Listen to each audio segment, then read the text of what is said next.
तपोवन रस्त्यावरील प्लायवूडच्या गोदामाला भीषण आग. तपोवन रोडवरील प्लायवूडच्या गोदामाला मध्यरात्री 12च्या सुमारास आग लागली. आग इतकी भयानक होती की आकाशात धुराचे लोट दुरूनच दिसत होते. आग विझवण्यासाठी अग्निशमन दलाचे सुमारे 15 बंब घटनास्थळी दाखल झाले, मात्र आगीने रौद्र रूप धारण केले होते. मारुती वेफर्स समोरील प्लायवूडचे गोदाम आहे. या गोदामाला मध्यरात्री अचानक आग लागली.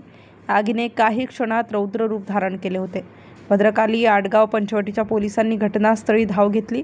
अग्निशमन मुख्यालय, शिंगाडा तलाव, सिडको, सातपूर, नाशिक रोडसह शहरातील सर्व अग्निशमन बंबाने अनेक फेऱ्या मारून आग आटोक्यात आणल्याची माहिती शिंगाडा तलाव येथील लीडिंग फायरमन राजेंद्र व्याकील यांनी दिली.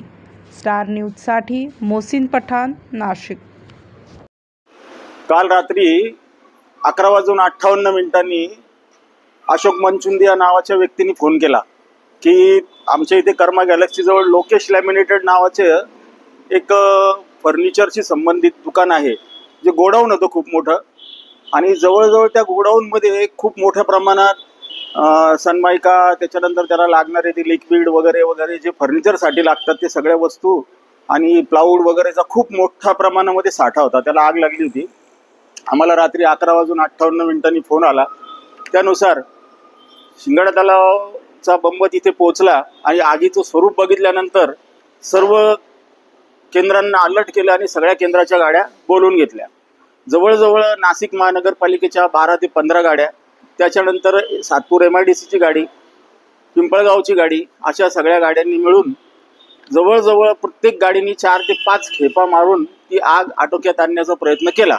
आता आग आटोक्यात आलेली आहे, पण थोडीशी धुमसत असल्यामुळे आत्ता पण तिथे गाड्या हजर आहे आणि प्लाऊडचा प्रचंड प्रमाणात मोठा साठा आहे.